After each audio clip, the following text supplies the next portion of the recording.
Usha girl, Usha girl.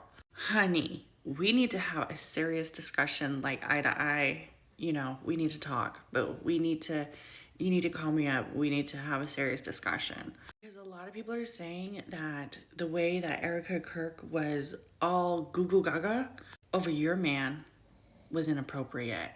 And I'll be honest, that hug seemed a little intense. I mean, the hair, the hand in the hair, any girl rubbing her hand on my man's head, because the head's a very sacred place of the body, you're gonna catch some hands. You don't gotta worry, okay? You're gonna be right with your man real quick. Yeah, and here's a different angle. I don't know. As a wife, I'm going to say I wouldn't be feeling this. Especially not this close, especially not this tight, yeah, no.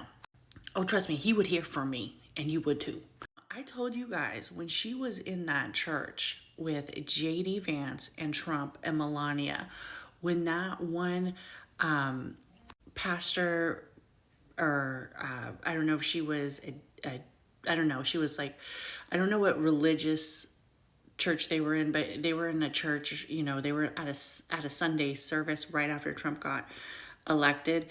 And I said, the one who's going to have a problem is this one.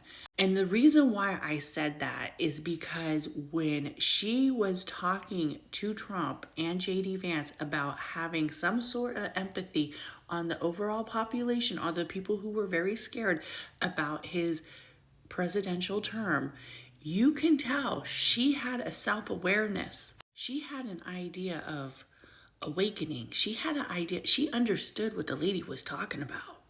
And for you to go from looking like this, looking like you care right here, to looking like you don't give no fucking shits and you are stressed out to the max. We've all seen it. This is what you look like when you're with an energy vampire. This is what you look like when you're with a narcissist. This is what you look like when you are with a man who is draining you from every ounce of light, hope, and energetic process that brings you happiness for his own selfish gains. And I did look up everybody's zodiacs because I'm nosy. And these two lovebirds, you have to remember, they met way before he has really entered the political campaign, the political, I guess you could say, mindset that he's in now. He's in a very different mindset that he was in now. Do people change over time? They do. Over influence. And sometimes it's for the better, and sometimes it could be for an energy that is more constrictive, that's more eliminating. I feel like Usha's mindset has remained somewhat similar. It may have even expanded, but I feel like JD Vance's mindset has become very egotistical.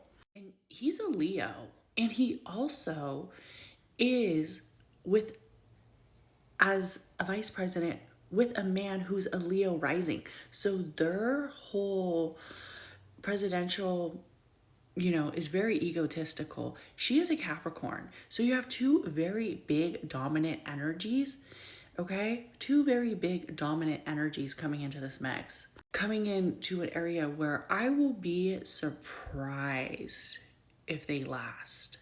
I mean, the only reason why I wouldn't think that they would last is because of all the backlash. But I could definitely tell that they are divided. And I don't necessarily like a Leo and a Capricorn together. To me, it feels too conflicted.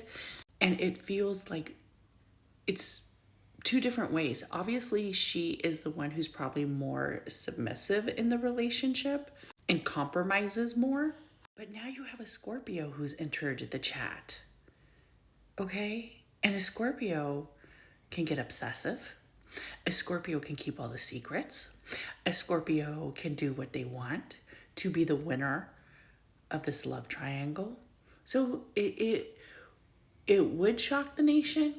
It would shock the nation a little bit. But the ones who are on that mindset as JD Vance would definitely approve. And it might be the storyline that people need. It might be the storyline that people need to keep him interesting. Because in all honesty, JD Vance is not interesting at all. So we will see how this storyline goes. We will see. But it's very interesting that a Scorpio has now entered the chat between a Leo and a Capricorn. Big players here. Big players.